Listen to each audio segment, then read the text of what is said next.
जवळपास वर्षभर हा माझ्या मागे लागलाय. नुकतीच मी यायच्या वेळेवर रोज बसस्टॉपवर माझी वाट पाहत उभा असलेला दिसतो. मी बसमध्ये चढले की माझ्या मागून चढतो. मी बस सोडली की तोही सोडतो. माझ्या गोऱ्या रंगावर आणि मादक शरीरावर भुललाय आणि काय, मी चुकून त्याच्या नजरेला नजर दिली तर मुलींसारखी नजर चोरतो. बसमध्ये माझ्या बाजूला येऊन उभा राहिला तर मला त्याचा धक्का लागून मी त्याला काही बोलणार नाही याची पूर्ण काळजी घेतो. बसमध्ये कोण भेटला तर बोलताना मला प्रभावित करण्यासाठी लाखाच्या वार्ता करतो. कोणीतरी मोठा विद्वान व्यक्ती असल्याचा आव आणतो. एखाद्या चॉकलेट हिरोसारखा दिसणारा, जीन्स टी शर्ट परिधान करणारा, खांद्यांपर्यंत केस वाढवलेला, चेहऱ्यावर पावडर थापणारा, दाढी मिशा न ठेवणारा, सडपातळ बांधा असणारा आणि बोलताना अरेतुरे करणारा विद्वान कसा असू शकतो? मूर्ख कुठला. त्याला वाटतंय मी त्याच्या प्रेमात पडलीये. त्याच्यासारखे 1000 जण माझ्या मागे लागलेत. मी त्यांना भीक नाही घातली तर हा खिसखेतकी मुली आहे. एक नंबर डरफोक आहे.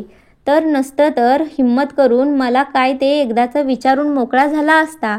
रोज बसस्टॉपवर असं तासनतास माझी वाट पाहत उभा राहिला नसता. बघ आता माझ्यापासून किती दूर उभा राहून माझ्याकडे एकटक पाहतोय वेड्यासारखा. अशा भ्याड मुलाच्या मी प्रेमात पडणार शक्य तरी आहे का? मला जर कोणी याच्यासमोर छेडलं तर हा मान खाली घालून चुपचाप निघून जाईल. मला कळत नाही माझ्यापेक्षाही सुंदर दिसणाऱ्या मुली स्वतःहून त्याला चिपकण्याचा प्रयत्न का करतात. त्या बघ, त्या दोघी कशा त्याच्याजवळ उभ्या राहिल्यात, एक उजवीकडे आणि एक डावीकडे.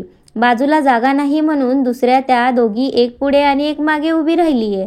आता बघ, मी बसमध्ये चढल्याखेरीज हा बसमध्ये चढणार नाही आणि तो चढल्याखेरीज त्या चौघी चढणार नाहीत. पाहिलंस, आज तू माझ्यासोबत आहेस म्हणून रिक्षाने गेला आणि बरोबर त्या दोघींनाही घेऊन गेला. मला नाही कधी म्हणाला रिक्षाने येतेस का? चल कविता, आता आपण पण रिक्षाने जाऊया. कविताने रिक्षाला हात दाखविला. रिक्षा थांबताच दोघीही रिक्षात बसताच कविता म्हणाली, प्रतिभा, तू मगापासून ज्याच्याबद्दल बोलत होतीस त्याचं नाव तरी तुला माहीत आहे का? तू ओळखतेस त्याला? त्यावर प्रतिभा किंचित नाराजीच्या स्वरात म्हणाली, नाही ना, मला त्याचं नावही माहीत नाही आणि मी त्याला ओळखतही नाही. प्रतिभा, तू त्याला ओळखत नसताना त्याच्याबद्दलचं तुझं मत कसं काय बनवू शकतेस? मला खात्री आहे उद्या तू जर त्याच्यासमोर तुझ्या प्रेमाचा प्रस्ताव मांडलास तर तो नाही म्हणेल. त्यावर प्रतिभा कविताला म्हणाली, तुला वेड लागलंय? असं कसं होऊ शकतो? जो गेल्या वर्षभर माझ्या मागे लागलाय त्याच्यासमोर मी स्वतःहून प्रेमाचा प्रस्ताव ठेवल्यानंतरही तो नाही म्हणेल, हे कसं शक्य आहे? हे केवळ अशक्यच आहे. त्यावर कविता आत्मविश्वासाने प्रतिभाला म्हणाली, लाव पैज, लाव, तू उद्याच त्याच्यासमोर प्रेमाचा प्रस्ताव ठेवायचा. त्याने जर तुझा प्रेमाचा प्रस्ताव नाकारला तर तू त्याचा नाद सोडायचा आणि त्याने जर तुझ्या प्रेमाचा स्वीकार केला तर मी आयुष्यभर मी तू बोलेल ते ऐकत राहीन. प्रतिभा कविताची पैज मान्य केली आणि रिक्षामधून उतरताच दोघी 2 विरुद्ध दिशांना निघून गेल्या. दुसऱ्या दिवशी बसस्टॉपवर त्या दोघी एकत्रच आल्या. तो प्रतिभाची वाट पाहत बसस्टॉपवर उभा होता. प्रतिभा हिम्मत करून त्याच्याजवळ गेली आणि त्याला म्हणाली, मला जरा तुझ्याशी बोलायचे, जरा बाजूला येतो का? त्याने मानेनेच होकार दिला. ती त्याला बसस्टॉपपासून दूर घेऊन जात म्हणाली, मला माहीत आहे की तुझं माझ्यावर प्रेम आहे, म्हणूनच तू माझी वाट पाहत बसस्टॉपवर उभा असतो. मलाही तुम्ही आवडता. त्याचा हात हातात घेत ती म्हणाली, आय लव्ह यू. म्हणताच तिचा हात हातातून झटकत तो म्हणाला, बट आय हेट यू. क्षणभर प्रतिभाला काय करावं आणि काय करू नये हेच कळत नव्हतं. ती भानावर येईपर्यंत तो रिक्षा पकडून निघूनही गेला. प्रतिभाच्या खांद्यावर कविताचा हात होता. तो हात न उचलताच कविता प्रतिभाला म्हणाली, प्रतिभा, तू पैज हारलेस. आता तुला त्याचा नाद सोडावाच लागेल. आता तू म्हणशील, मला त्याचा नाद कधीही लागला नव्हता. ते खरंही आहे, पण तो खऱ्या तुला आता लागेल. त्यावर प्रतिभाने काहीच प्रतिक्रिया दिली नाही. त्याचा विचार करत करतच ती त्याच्या घरीही पोचली. काही केल्या तो तिच्या डोक्यातून जात नव्हता. तो मला नाही म्हणूच कसा शकतो? हा प्रश्न ती वारंवार स्वतःला विचारून त्रास करून घेत होती. मनातल्या मनात त्याला शिव्याही देत होती. साला, दीड दमडीचा, मला नाही म्हणाला. गेले वर्षभर माझ्या मागे कुत्र्यासारखा शेपूट हलवत फिरत होता आणि आता ऐनवेळी धोका दिला साल्याने. त्या कवितासमोर माझा पोपट केला. आता आयुष्यभर त्या कवितासमोर मान खाली घालून उभं राहावं लागणार आहे. पण आमच्या क्षुल्लक पैजेसाठी कवितानं आयुष्यभर माझं ऐकण्याचं मान्य केलं असतं तरी ती जिंकणार याची तिला पूर्ण खात्री असल्याचं तिच्या बोलण्यावरून तरी स्पष्ट जाणवत होतं. मी हारल्यास तिनं माझ्याकडून त्याच्या नादाला न लागण्याचं वचन घेतलं. याचा अर्थ मी त्याच्या नादाला लागणं कविताला मान्य नव्हतं. पण का? कविता तर दिसायला माझ्यापेक्षा सुंदर आहे, श्रीमंतही आहे, उच्च शिक्षितही आहे आणि नोकरीलाही चांगली आहे. तिला या सडक छाप माणसामध्ये काय रस असणार सांगता येत नाही. त्याच्या आजूबाजूला घुटमळणाऱ्यांपैकी हीही एक असण्याची शक्यता नाकारता येत नाही. माझी आणि तिची मैत्री 4-5 महिन्यांची. ती तरी तिला तशी नीट कुठे ओळखते? तिने माझ्या नकळत माझ्यासोबत राहूनच तर माझा काटा काढला नाही ना. प्रतिभाचं डोकं काम करेनासं झालंय. कविता म्हणत होती ते बरोबरच होतं. वर्षभर मला त्याचा नाद लागला नव्हता, पण आता मला त्याचा नाद लागलाय. यापुढे कवितासोबत त्याच्याबद्दल बोलणं पूर्णपणे बंद. आता तो काय करतो ते पाहूया. दुसऱ्या दिवशी त्या दोघी एकत्रच बसस्टॉपवर आल्या, पण तो दिसला नाही. तो न दिसल्यामुळे प्रतिभा किंचित कासावीस झाली, पण कवितासमोर काहीच बोलली नाही. घरी गेल्यावर मात्र तिचं मन अधिकच बैचेन झालं. त्याला पाहण्याची तिलाही किती सवय झाली होती हे तिच्या लक्षात आलं. ती मनात पुटपुटली, त्याचा एखादा फोटा जवळ असता तर किती बरं झालं असतं. फोटो सोडा, आपल्याला तर त्याचं नावसुद्धा माहीत नाही. मी पण किती मूर्ख आहे, वर्षभरात त्याचं साधं नावही जाणून घेतलं नाही. पण तसा प्रयत्न आता करावा लागेल. त्याच्या बाजूला ज्या कोंबड्या उभ्या असतात त्यातलीच एखादीला पकडून बोलतं करावं लागेल. त्यानंतर काही दिवसांनी प्रतिभा आणि कविता सोबत नसताना तो त्यांना सामोरा आला. कविता आणि तो एकमेकांकडे ज्या नजरेने पाहत होते ते पाहतात प्रतिभाच्या मनात शंकेची पाल पुन्हा चुकचुकली. त्या दोघांमध्ये काहीतरी मोठी भानगड आहे हे प्रतिभाच्या अचूक हेरलं आणि त्याच्या बाबतीत थोडा वेगळा मार्ग अवलंबण्याचा तिने निर्णय घेतला. काही दिवसानंतर जेव्हा तो प्रतिभाला बसस्टॉपवर एकटाच उभा असताना दिसला तेव्हा त्याला पुन्हा बाजूला घेत प्रतिभा म्हणाली, मला माफ कर, माझाच काहीतरी गैरसमज झाला असेल, मला माफ करा प्लीज. त्यावर तो किंचित हसत म्हणाला, ठीक आहे प्रतिभा. त्यावर प्रतिभा म्हणाली, तुला माझं नाव माहीत आहे? त्यावर तो म्हणाला, तुझंच काय, तुझ्या घरातील सर्वांचीच नावे मला माहीत आहेत. तुझ्या मोठ्या भावाचं, बहिणीचं, आई वडिलांची, सर्वांची नावे मला माहीत आहेत. त्यावर प्रतिभा चटकन म्हणाली, पण मला तुझं नाव माहीत नाही. माझं नाव विजय जाधव. त्याने तिच्या हातात एक व्हिजिटिंग कार्ड दिलं ज्यावरून तो पत्रकार आणि लेखक असल्याचं लक्षात येत होतं. त्याचं नाव कळताच त्याचे अनेक लेख तिने वर्तमानपत्रात वाचल्याचे प्रतिभाच्या लक्षात आले. तो तिच्याशी बोलत होता. या संधीचा फायदा उचलत तिने त्याची शक्य तेवढी सर्व माहिती काढून घेण्याचा प्रयत्न केला. तो निघून गेल्यावरही प्रतिभा बसस्टॉपवर थांबली, कारण तिला कवितेला गाठायचं होतं. कविता बसस्टॉपवर येताच प्रतिभा तिला म्हणाली, त्याचं नाव विजय जाधव आहे. तो एक चांगला पत्रकार आणि लेखक आहे. चेहऱ्यावरून वाटत नाही ना तो लेखक असेल असं. त्यावर रागून कविता म्हणाली, चेहऱ्यावरून तो काहीच वाटत नसला तरी त्याच्या चेहऱ्यामागेच दडलं असेल बरंच काही कदाचित. त्या दिवशी प्रतिभा विजयने तिला दिलेल्या कार्डवरील मोबाईल नंबर आपल्या मोबाईलवरून लावण्याचा प्रयत्न केला, पण तो नंतर अस्तित्वातच नव्हता. आता त्याचं निदान नाव तरी कळल्याचा आनंद प्रतिभाच्या चेहऱ्यावर झळकत होता. पण आता प्रतिभाच्या मनात एक नवीन प्रश्न निर्माण झाला. त्याचं माझ्यावर प्रेम नव्हतं तर तो माझ्या मागे का लागला होता? प्रतिभाला आता या प्रश्नाचं उत्तर शोधायचं होतं. पण कसं? आता तो पुन्हा भेटेल तेव्हा त्याला स्पष्टच विचारू की. त्यानंतर काही दिवसांनी विजय एकटाच बसस्टॉपवर उभा होता. त्या संधीचा फायदा उचलत प्रतिभा हळूच त्याच्या बाजूला जाऊन उभी राहिली आणि गोड आवाजात म्हणाली, राग येणार नसेल तर एक विचारू? त्यावर त्याने मानेनेच होकार देताच ती म्हणाली, तुला माझ्यात काही रस नव्हता तर मग माझ्या मागे का लागला होतास? त्यावर विजय म्हणाला, माझ्या कथेला एक नवीन नायिका हवी होती. तुझी मी माझ्या कथेची नवीन नायिका म्हणून निवड केली होती. तुझं चालणं, बोलणं, हसणं, रुसणं, लाजणं आणि रडणं हे सारंच मला माझ्या नायिकेत उतरवायचं होतं. म्हणून तुम्ही कथाही लिहिता? हो, शाळेत असल्यापासूनच. फक्त लिहिता की प्रकाशितही करता? राज्यस्तरीय कथास्पर्धांमध्ये माझ्या कथांना अनेक बक्षिसे मिळालीत. प्रतिभाला क्षणभर काय बोलावं आणि काय नाही तेच कळत नव्हतं. पण स्वतःला सावरत प्रतिभा म्हणाली, मग भेटली का तुला तुझ्या कथेतील नायिका माझ्यात? त्यावर विजय म्हणाला, जिला एका वर्षात एक माणूस ओळखता येत नाही तर ती लोकांच्या मनात काय चाललंय हे कसं काय ओळखणार? लोकांच्या वेदना ज्याला क्षणात ओळखता येतात तोच खरा माणूस. एखाद्याची वेदना कळायला जर डॉक्टरला 1 वर्ष लागलं तर डॉक्टरला कदाचित त्यावर उपचार करण्याची गरजच भासणार नाही. मी तुझ्या मागे वेडा झालो हे पाहताना तुला आनंद होत होता ना? एक असुरी आनंद, ज्यामुळे तू मला खेळणं समजून माझ्या भावनांशी खेळण्याचा प्रयत्न करत होतीस. मी तुझ्यासाठी रोज खर्च करत असलेल्या तासांची किंमत तुला माहीत नव्हती. ती जर तुला माहीत असती तर तुला कळलं असतं मी तुझ्यावर काय उधळलंय ते. इतक्यात बस येताच तो तिला बाय करून निघून गेल्यावर प्रतिभा स्वतःशीच म्हणाली, आता कळतंय कविता का म्हणाली की त्याच्या नादाला लागू नकोस. आता कळतंय त्याच्या भोवती भिरभिरणाऱ्या त्या फुलपाखरांचं रहस्य. प्रतिभाला स्वतःचाच अधिकाधिक राग येत होता, पण आता तिचा अहंकार, अभिमान थोडा थोडा दूर होऊ लागला होता. विजयच्या वेळेची किंमत प्रतिभाला कळू लागली होती. विजयने तिच्यासाठी जो वेळ खर्च केला होता त्या वेळेत त्या कित्येकांच्या वेदनेला वाचा फोडू शकत होता. त्याचं वेदना जगापर्यंत पोहोचवू शकत होता. त्याच्या वेदनेवर औषध शोधू शकत होता. तिच्यासाठी त्याने खर्च केलेल्या वेळेची किंमत अमूल्य होती हे तिच्या लक्षात आलं होतं. आणि आता तर तिला खरोखरच त्याचा नाद लागला होता. रविवारचा दिवस होता. प्रतिभा जुनी पुस्तके चाळत होती, ज्यात तिच्या दादाचीही बरीच जुनी पुस्तके होती. त्या पुस्तकात तिला एक गोष्टीचं जुनं पुस्तक सापडलं. विक्रम विताळाच्या गोष्टीचं ते पुस्तक होतं. त्या पुस्तकात तिला एक जुना फोटोही सापडला. त्या फोटोत तिच्या दादासोबत जो मुलगा होता तो हुबेहूब विजयसारखा दिसत होता.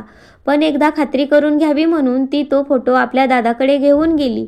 त्याला तो दाखवत तिने त्याला प्रश्न विचारला, दादा, या फोटोत हा तुझ्याबरोबर मुलगा कोण आहे? त्यावर तिचा दादा म्हणाला, हा माझा जिवलग आणि शाळेय मित्र विजय जाधव आहे. आता हा एक मोठा लेखक झालाय बरं. बरीच वर्ष झाली मला भेटला नाही. प्रवासात दिसला होता 1-2दा, पण आमची भेट नाही झाली. आता तो मला ओळख दाखवेल की नाही देव जाणे. शाळेत असताना आम्ही दोघे एकाच बाकावर बसायचो, एकत्रच डबा खायचो. त्याची आणि माझी मैत्री कधीच एकमेकांना काही देण्याघेण्यापुरती मर्यादित नव्हती. वर्गातील सर्वात शांत विद्यार्थी म्हणून त्याची ख्याती होती. वर्गात तो इतका साधा वागत असे की कोणी त्याच्या एका गालावर चापट मारली तर त्याने दुसरा गाल पुढे करावा इतका. पण त्याचाच तो साधेपणा त्याच्या स्वभावामुळे आलेला नव्हता. तो आला होता त्याच्या गरिबीमुळे. तो इतका गरीब होता की त्याला कदाचित 2 वेळचं जेवणही पोटभर मिळत नसावं, पण त्याने आपल्या गरिबीचं भांडवल कधीच केलं नाही. परिस्थितीशी झगडत नेहमीच त्याने तिच्यावर स्वार होण्याचाच प्रयत्न केला. मी त्याच्या या प्रयत्नांचा शाळेतील एकमेव साक्षीदार होतो कदाचित. तेव्हा त्याच्या त्या वेळच्या खडतर जीवनावरही एखादं पुस्तक लिहिलं जाऊ शकत इतकं. कदाचित त्याने तसंही लिहिलेलं असेल. असो, माझा आणि त्याचा संबंध आम्ही शाळेत असेपर्यंतच आला.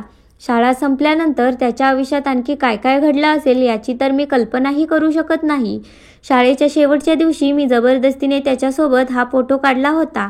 हा फोटो मी जपून ठेवला, पण त्याने कदाचित ठेवलाही नसेल, कारण शाळा संपल्यानंतर तो माझ्या संपर्कात कधीच आला नाही. तो मोठा लेखक वगैरे झालाय हेही मला तेव्हा माहीत जेव्हा त्याच्या एका पुस्तक प्रकाशनासंदर्भातील बातमी मी टीव्हीवर पाहिली. 25-1 वर्षापूर्वी विजय आणि मी एकाच सरकारी शाळेत 3ऱ्या इयत्तेत शिकत होतो. त्यावेळचा एक प्रसंग आठवून मला अजूनही हसू येतं. आमच्या त्या शाळेपासून 15 मिनिटांच्या अंतरावर असणाऱ्या झोपडपट्टीत विजय त्यावेळी राहत होता. पण झोपडपट्टीत राहत असतानाही त्यावेळी विजयच्या वडिलांची आर्थिक स्थिती उत्तम होती. त्यामुळे विजय शाळेत येताना इतर मुलांच्या तुलनेत जरा जास्तच रुबाबात येत असे. त्याचा तो रुबाब आजही कमी झालेला नाही, म्हणजे त्याने तो कधीच कमी होऊ दिला नाही. 1ली, 2री तो ज्या शाळेत शिकत होता त्या शाळेच्या मुख्याध्यापिका त्याच्या वडिलांच्या खास परिचयाच्या होत्या आणि त्या काळी त्या शाळेची शिस्त फारच कडक होती. पण त्या शाळेत जाण्यासाठी बसने प्रवास करावा लागत असे. तो टाळण्यासाठी नाईलाजाने त्याने या नवीन शाळेत प्रवेश घेतला होता. विजयला वर्गात शांत आणि शिस्तीत राहण्याची जणू सवयच जडलेली होती. पण तो कितीही शांत दिसत असला तरी स्वभावात शांत अजिबात नव्हता. या नवीन शाळेत बहुतेक मुलं खोडकर होती, त्यामुळे इतर मुलांच्या तुलनेत विजय किंचित वेगळाच होता. आमच्याच वर्गात वनिता नावाची एक जाडजूड, गोरी गोमटी, गोड आवाज असणारी पण चपळ आणि निडर मुलगी होती. ती या शाळेत जुनी आणि हुशार असल्यामुळे बाईंनी तिला वर्गप्रमुख केले होते. ती वर्गप्रमुख असल्यामुळे वर्गातील सर्वच मुलं तिला घाबरून राहत असत. त्याचा कदाचित तिला गर्व झालेला असावा. वर्गात तिच्या मित्रांचा एक घोळकाही होता. ती त्या घोळक्याची प्रमुख होती.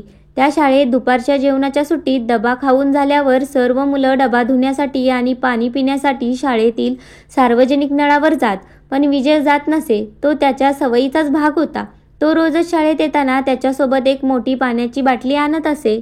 एक दिवस काय झाले, वनिता आणि तिच्या घोळक्याने दुपारच्या सुट्टीत डबा खाऊन झाल्यावर शाळेतील सार्वजनिक नळावर न जाता विजयची पाण्याची बाटली त्याला न विचारताच हिसकावून घेतली आणि त्यातील पाणी पिऊन ती रिकामी झाल्यावर त्याच्यासमोर आदळली. त्या गोष्टीचा विजयला भयंकर राग आला. तो शाळेची शिस्त मोडू शकत नव्हता आणि त्यांना शिक्षाही करू शकत नव्हता. त्यामुळे नाईलाजाने तो दप्तर काखेला लावून रडत रडत सरळ त्याच्या घरीच निघून गेला. त्याला अचानक रडत घरी आलेला पाहून त्याच्या आईला आश्चर्य वाटलं, कारण शाळेतून मधल्या सुट्टीत घरी येणं त्याला माहीतच नव्हतं. आईने रडत शाळेतून मधल्या सुट्टीत घरी येण्याचं कारण विचारलं असता त्याने झालेला सर्व प्रकार कथन केला. विजयची आई स्वतः अशिक्षित असली तरी ती आपल्या मुलांच्या शिक्षणाबाबत प्रचंड आग्रही होती. विजयची आई विजयला पुन्हा शाळेत घेऊन आली. त्यावेळी कांबळे आडनावाच्या शिक्षिका आमच्या वर्ग शिक्षिका होत्या. त्यांच्या मुलाचं नावही विजयच होतं आणि तोही विजयच्याच वयाचा होता. त्याच्याबरोबर विजय हुशारही होता. त्यामुळे साहजिकच त्या बाईंच्या मनात त्याच्याबद्दल ओलावा होता. विजयच्या आईने तक्रार केल्याबरोबर बाईंनी प्रतिभाला जाग्यावर उभे केले आणि विचारलं, तू याच्या बाटलीतली पाणी पिल्यालीस?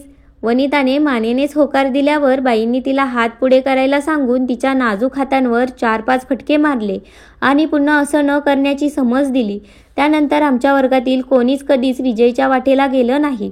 पट्टीचा मार असल्यामुळे यापूर्वी कधीही मार न खाल्लेल्या वनिताला काही केल्या रडू आवरत नव्हतं. तिला अखंड रडताना पाहून विजयचा राग शांत झाला, पण राग शांत झाल्यानंतर तिला रडताना पाहून त्याच्यातला हळवा माणूस अचानक जागा झाला आणि आपण तक्रार केल्यामुळे तिला इतका मार बसला. आपण तक्रार केलीच नसती तर आपल्याला हे टाळता आलं असतं, असा विचार तो स्वतःशीच करू लागला. विजयचा हा लहानपणापासूनचा स्वभाव होता. त्याने केलेली चूक तर त्याच्या लक्षात आली तर त्या चुकीबद्दल तो स्वतःला शिक्षा करून घेत असे. आजही त्याचा तो स्वभाव बदललेला नसावा. वनिताला एका मुलीला आपल्यामुळे त्रास झाला याची शिक्षा म्हणून विजयने शाळेत असेपर्यंत वर्गातील एकाही मुलीशी कधीच मैत्री केली नाही. आजही जगाला त्याच्या शाळेतील फक्त एकच मैत्रीण माहीत आहे, ती म्हणजे वनिता. त्यानंतर विजय आणि वनिता यांच्या नात्याने काय वळण घेतले ते त्यांनाच माहीत. पण या सर्व प्रकारामुळे आम्ही सर्व मुलं मात्र त्याचे मित्र झालो होतो. विजय सहसा कोणाशी बोलत नसे, पण जर चुकून कोणी त्याला बोललं गेला तर तो त्याचा गुलाम होत असे. विजयचा एक विशेष गुण होता, निदान शाळेत असेपर्यंत तरी तो कधीच खोटं बोलत नसे. त्याने जर एखादी चूक केली तर त्याची शिक्षा भोगण्यासही तो नेहमीच तत्पर असे. तो चित्रकार, वकील अथवा इंजिनियर झाला असता तर मला त्याचे अजिबात आश्चर्य वाटले नसते, पण लेखक झाला याचे नक्कीच आश्चर्य वाटत आहे. त्यावर प्रतिभाने का असा प्रश्न विचारताच प्रतिभाचा दादा म्हणाला, तो 3रीत असतानाही उत्तम चित्रे काढत असे. गणितात तो भयंकर हुशार होता आणि विज्ञान त्याचा आवडता विषय होता. शाळेत असताना 4थीत आम्ही आत्ताच्या नावाजलेल्या गुरुकुल या शाळेत प्रवेश घेतला तेव्हा आमच्या 4थीच्या वर्ग शिक्षिका देवरे मॅडम त्याच्या बाबांच्या परिचयाच्या होत्या. त्यामुळे त्यांचे त्याच्याकडे विशेष लक्ष असे. त्यावेळी त्याने या खाजगी शाळेत प्रवेश घेतला. अर्थात त्यावेळची त्याच्या घरची आर्थिक परिस्थिती बरी होती. 4थी-5वी असताना त्याच्या वर्गात 10च्या आतच नंबर आला होता, पण 6वीला गेल्यावर तो असामान्य आणि इतरांपेक्षा वेगळा असल्याची लक्षणे दिसू लागली होती.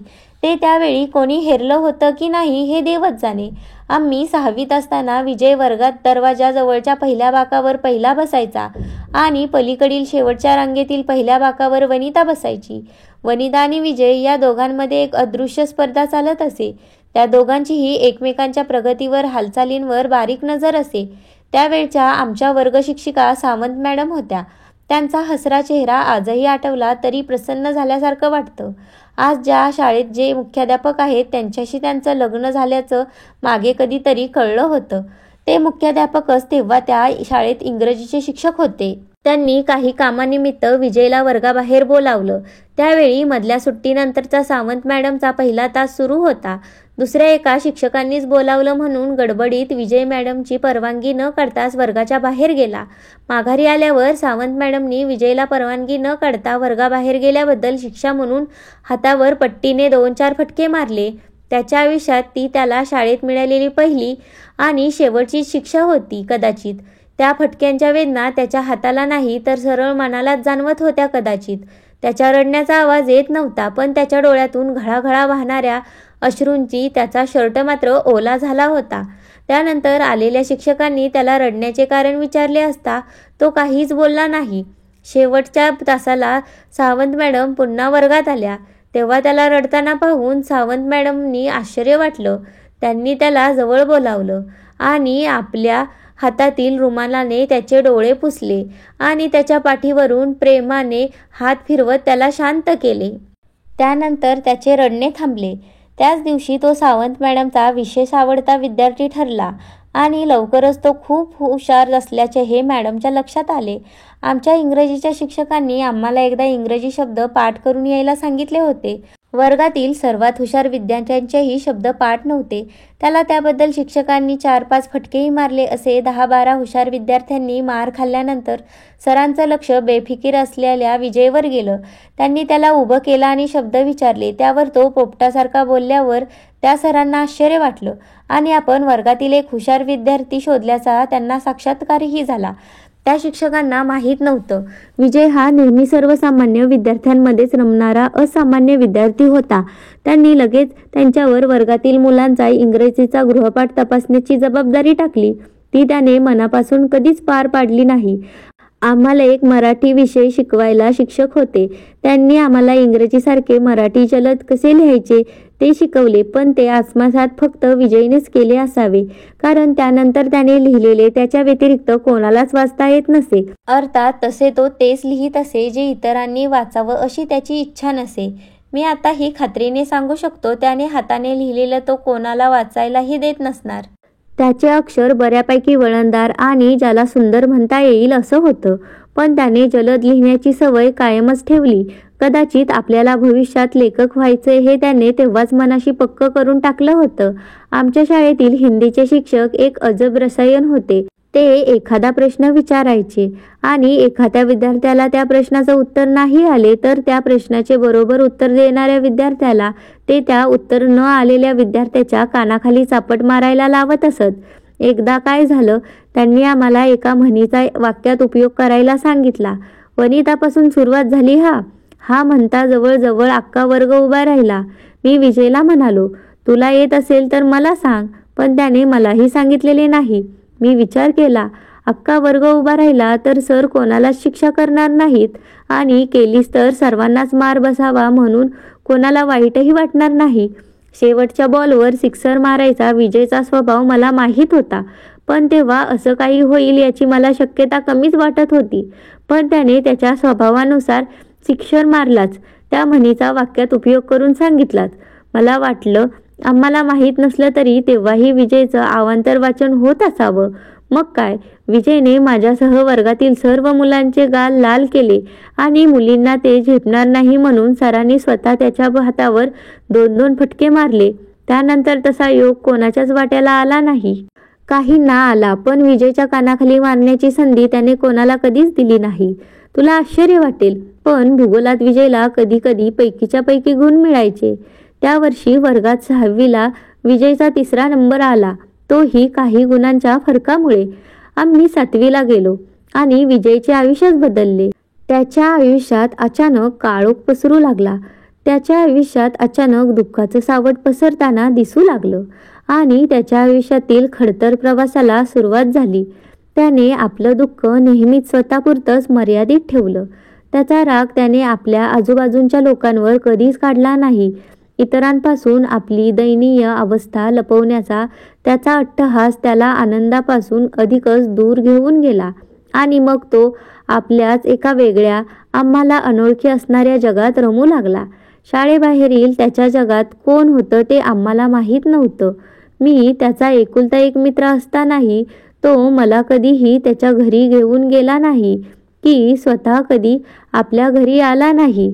त्याचं जगणं आपल्या जगण्यापेक्षा वेगळं होतं. त्याला त्याच्या आयुष्यात कोणाची मदत घेणं मान्यच नव्हतं. जणू काही त्याचाच जन्म जगाच्या मदतीसाठी झालेला असावा. फक्त आर्थिक बाबतीत सोडलं तर इतर कोणत्याही बाबतीत त्याची मदत कोणी मागावी आणि त्याने नाही म्हटल्याचं मला आठवत नाही. त्याला चित्र काढायला आवडायचं. हे जगजाहीरच होतं. कित्येकदा तर मी त्याच्या नकळत त्याने काढलेली चित्रे वर्गातील मुलांना दाखवायचो. वर्गातील 2 मुली सोडल्या तर बाकी मुली त्याच्यापासून दूरच असायच्या. त्या 2 मुलीही त्याच्या मानलेल्या बहिणी होत्या. मुलींपासून दूर राहण्याचा त्याचा स्वभावच झाला होता. त्या दोघीही त्याच्या मानलेल्या बहिणी होत्या. इतर मुली त्या दोघींच्या माध्यमातूनच त्याच्याकडून आपले कामे करून घेत असत. त्याची शाळेची फी नेहमीच उशिरा भरली जायची, तेही शिक्षकांनी फीसाठी तगादा लावल्यावर. तो शाळेच्या पिकनिकला कधी आलाच नाही. शाळेतील कोणत्या स्पर्धेत त्याने कधीच भाग घेतला नाही. म्हणूनच त्याची हुशारी तेव्हा दडून राहिली. 6वी पर्यंत वर्गात एक दिवसही गैरहजर न राहणारा विजय 6वी नंतर आठवडाभर शाळेत गैरहजर राहू लागला. शिक्षकांनी विचारलं तर सांगत असे, मी आजारी होतो. शिक्षकांनाही ते खरेच वाटे. पण त्याच काळात मी त्याला अनवाणी वडिलांसोबत कांदे बटाटे विकताना पाहिलेलं असायचं. त्याबद्दल मी त्याला कधीच काही विचारले नाही. तरीही त्याचा परिणाम त्याच्या अभ्यासावर होताना दिसत नव्हता. तो वर्गातील हुशार विद्यार्थीच होता, पण कदाचित त्याने स्वतःला हुशार विद्यार्थ्यांच्या स्पर्धेतून बाजूला केलं होतं. शालेय अभ्यासातील यशापयशाशी त्याला कदाचित फारसं देणं घेणं राहिलं नव्हतं. आपली आर्थिक परिस्थिती सुधारण्याच्या वेडाने त्याला झपाटलेले होते. ओले कडधान्य, नारळ, अंडी, कांदे, बटाटे विकता विकता त्याने 10वीची परीक्षा दिली. 10वीला त्याला 64% गुण मिळाले. तेव्हा त्याला त्या गुणांच्या आधारावर कोणत्याही शाखेत प्रवेश मिळणे शक्य होते. त्यानंतर तो अचानक गायबच झाला. त्यानंतर तो काय करतो, कसलाच थांगपत्ता लागत नव्हता. जेव्हा लागला तेव्हा आमच्या सगळ्यांपेक्षा वेगळ्या जगात तो रमला होता, ज्या जगात प्रवेश करण्याची आम्ही कल्पनाही करू शकत नव्हतो. आज त्याच्या अस्तित्वाची लाखो लोक दखल घेतात. वर्तमानपत्रात पहिल्या पानावर त्याचे फोटो झळकतात. आज त्याला आमचा मित्र म्हणून घ्यायला आम्हाला अभिमान वाटतो. पण आज त्याला आम्हाला आपला मित्र म्हणून घ्यायला आवडेल का? कदाचित नाही. म्हणूनच त्याने आमच्या संपर्कात पुन्हा येण्याचा कधीच स्वतःहून प्रयत्न केला नाही.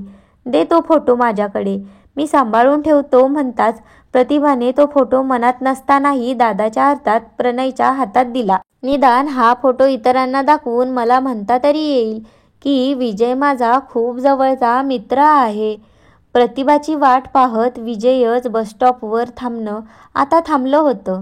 विजय प्रतिभाला आता दिसतही नव्हता. पण आता प्रतिभाला त्याच्यापर्यंत पोहोचणं अवघड नव्हतं, कारण विजय आता कुठेही असला तरी त्याच्यापर्यंत पोहोचणं तिला सहज शक्य होतं. प्रतिभाने पुस्तकाच्या दुकानातून विजयचा एक कविता संग्रह विकत घेतला. त्याच्यावर त्याचा पत्ता आणि मोबाईल नंबरही छापलेला होता. त्याच्या मनात विजयबद्दल प्रेम होतं की नाही ते तिला नीटसं कळत नव्हतं, पण ती त्याच्याबद्दल जाणून घेण्यास प्रचंड उत्साही होती. तो आपल्या दादाचा मित्र आहे हे कळल्यावर आपण अर्धी लढाई न जिंकताच जिंकली असंही प्रतिभाला न राहून वाटत होतं. प्रतिभाने हिम्मत करून विजयला फोन केला आणि म्हणाली, हॅलो, मी प्रतिभा चव्हाण बोलते. मला तुम्हाला भेटायचंय. काही खास काम आहे का? या विजयच्या प्रश्नाला उत्तर देत ती म्हणाली, सहजच, तुमची इच्छा असेल तर.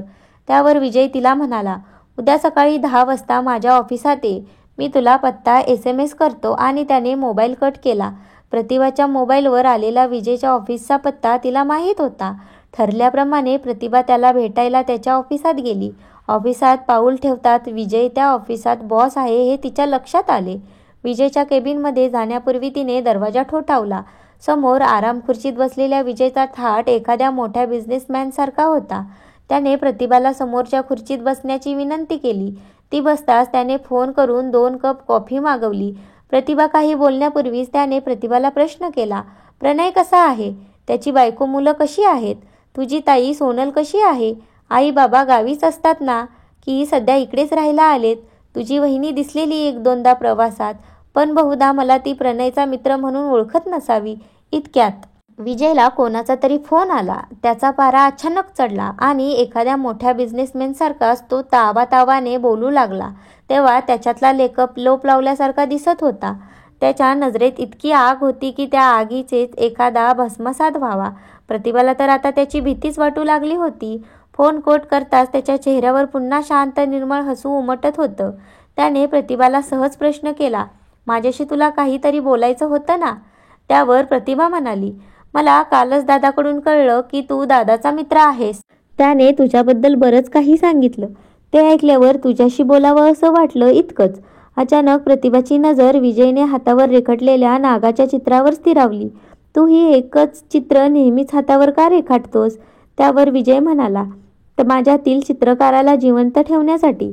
विजयने एका वाक्यात उत्तर दिल्यावर काय बोलावं ते प्रतिभाला सुचत नव्हतं, म्हणून ती म्हणाली, दादा म्हणत होता तू एक चांगला चित्रकारही आहेस, मग तू स्वतःच काढलेले एखादे चित्र फ्रेम करून तुझ्या कॅबिनमध्ये का लावत नाहीस? त्यावर विजय म्हणाला, माझ्यातील चित्रकार आजही जिवंत आहे, पण जागा नाही. माझ्यातील प्रियकरासारखा. माझ्यातील प्रियकर जसा कोणाला दिसत नाही तसाच माझ्यातील चित्रकारही कोणाला दिसावा अशी माझी इच्छा नाही. तू प्रणयची बहीण असल्यामुळे तुझ्याबद्दल माझ्या मनात आदर आहे. तुझ्याशी चर्चा मी तुझ्यासाठी नाही तर प्रणयच्या मैत्री खातर करतोय. त्याला वाटत असेल की मी त्याला विसरलोय, पण तसं नाही. भर रस्त्यातही त्याने मला माझ्या नावाने हाक मारली असती तर धावत जाऊन मी त्याला मिठी मारली असती. तो त्याच्या आयुष्यात आणि मी माझ्या आयुष्यात सुखी असताना उगाच कशाला एकमेकांच्या आयुष्यात ढवळाढवळ करायची. तुझ्या जीवनातही मला ढवळाढवळ करायची नव्हती, पण ती कविता ढवळे मध्येच टपकली आणि तुझ्या डोक्यात तिने नको नको ते भरवलं. म्हणजे तू कविताला ओळखतोस? मी त्या दिवशी विचारलं तेव्हा माझ्याशी खोटं का बोललास? तरी मला शंका होतीच की तुम्ही दोघे एकमेकांना ओळखत असाल म्हणून. तुमच्यात नक्की कोणत्या प्रकारचं नातं होतं मला जाणून घ्यायला आवडेल. त्यावर विजय म्हणाला, एरवी हे मी कोणाला सांगितलंच नसतं, पण तू प्रणयची बहीण आहेस आणि मलाही तुला आता माझी मैत्रीण म्हणायला काही हरकत नाही याची खात्री पटल्यामुळेच सांगतो. शाळेत मी कसा होतो वगैरे बद्दल प्रणयनं तुला सारे सांगितलं असेलच, त्यामुळे त्याच्या खेळात न जाता जे प्रणयलाही माहीत नाही ते मी तुला सांगणार आहे. 10वीला मला 64% गुण मिळाले. त्यावेळची माझ्या घरची आर्थिक स्थिती फारच बिकट होती. अगदी खाण्यापिण्याचेही वांदे असं म्हटलं तरी चालेल. प्रणय तुला म्हणाला असेल की त्यालाही माझ्या घरी कधीच घेऊन गेलो नाही. कसं घेऊन जाणार? मी जेथे राहत होतो त्याला घर म्हणावं की नाही हा माझ्यासाठी एक प्रश्न होता. घराच्या चारही भिंतींना प्लॅस्टर निघालेलं, खालचा कोबा जागोजागी तुटलेला, छप्परमध्येच वाकलेलं, त्याला आधार म्हणून मधोमध उभा केलेला खांब, घरात टेबल खुर्ची कपाट तर सोडा, साधी चटईही नव्हती. घरी कोणी आलंच तर त्याच्यासाठी गोडधोड काय करणार? तेव्हा आम्हीच चटणी भाकरीलाही महाग झालो होतो. आम्ही म्हणजे मी, आमचे आई वडील, माझे 2 भाऊ आणि 1 बहीण. मी जेव्हा 10वीत पास झालो तेव्हा मी 16 वर्षाचा होतो, त्यामुळे मी माझ्या कुटुंबाचा आर्थिक भार माझ्या खांद्यावर घेण्याचा निर्णय घेतला आणि एका अभियांत्रिकी कारखान्यात कामाला राहिलो. त्या कारखान्यात तेव्हा मला 30 रुपये रोज मिळायचा, पण आमच्या घरात 4 वर्षात भोगलेल्या सर्व हाल अपेष्टांचा त्या कारखान्यात पाऊल ठेवताच अंत झाला होता. आजही आठवतो मला तो दिवस, जेव्हा मी त्या कारखान्यात पहिल्यांदा पाऊल ठेवलं होतं. त्यापूर्वी एक रात्र महाविद्यालयात प्रवेश घेतला होता. त्याबद्दलही त्या कारखान्याच्या मालकालाही सांगितलं होतं. त्या कारखान्यात lathe machine, cutting machine, milling machine, shaping machine, drilling machine, इन्व्हिग्रेशन मशीन होत्या. शाळेत असताना गणित आणि विज्ञान हे माझे आवडते विषय असल्यामुळे या यंत्रात मी रमणार याची मला खात्री होती. कारखान्यात झाडू मारण्यापासून माझ्या कामाची सुरुवात झाली. त्यामुळे मी आजही म्हणतो, ईश्वराने माझ्याकडून सारे काही हिरावून घेतले हो तरी मी उपाशी मरणार नाही, कारण मला झाडू मारता येतो. झाडू मारणे हे कमीपणाचे काम नाही हे मी त्या कारखान्यात शिकलो. त्या कारखान्यात माझ्यासोबत काम करणारे सारेच कामगार खूप प्रेमळ होते. त्यांनी माझ्या बऱ्याच चुका पोटात घातल्या होत्या, त्याबद्दल मीही त्यांना बरीच मदत करायचो. गुरु आपल्या शिष्याला 52वा हात शिकवित नाही असं म्हणतात, पण या क्षेत्रातील माझ्या गुरूंनी मला 52वा हातही शिकविला. त्यांच्या जीवनभराचा अनुभव माझ्यासोबत वाटला. त्यांच्यामुळेच यंत्रावर स्वार कसं व्हायचं ते मी शिकलो. त्याचबरोबर कसलीच तमा न बाळगता सांभाळता रात्रंदिवस काम कसे करायचे हे मी त्यांच्याकडून शिकलो. त्या कारखान्यात काम करता करता माझं रात्र महाविद्यालयातील शिक्षणही सुरू होतं. 12वीला मला 2 विषयात अपयश आलं आणि मी शिक्षणातला राम ठोकला, पण माझं वाचन लेखन सुरूच होतं. त्यात मी खंड पडू दिला नाही. माझं विचार करणं आणि ते विचार लिहून काढणं सुरूच होतं. एका नामांकित वर्तमानपत्रात माझी पत्रे, माझी मते, माझे विचार प्रकाशित होऊ लागले. मी लिहिलेली एक कविता एका वर्तमानपत्रात प्रकाशित झाली आणि त्यानंतर माझं कविता लेखन सुरू झालं, जे आजही अव्याहतपणे सुरूच आहे. कथा मी लिहायचो, पण वर्षाला फक्त 1-2च, त्याही नामांकित दिवाळी अंकात प्रकाशित व्हायच्या. माझे लिखाण प्रकाशित करण्यासाठी मला कधीच धावपळ करावी लागली नाही. कारखान्यात पाऊल ठेवताच मी लेखक राहत नसे आणि कारखान्यातून बाहेर पडल्यावर मी कामगार नसे. असे दुहेरी जीवन मी जवळपास 10-1 वर्षे जगलो. या दरम्यान कविता माझ्या आयुष्यात आली होती. माझ्यासाठी ती माझ्या स्वप्नातील परीसारखी होती.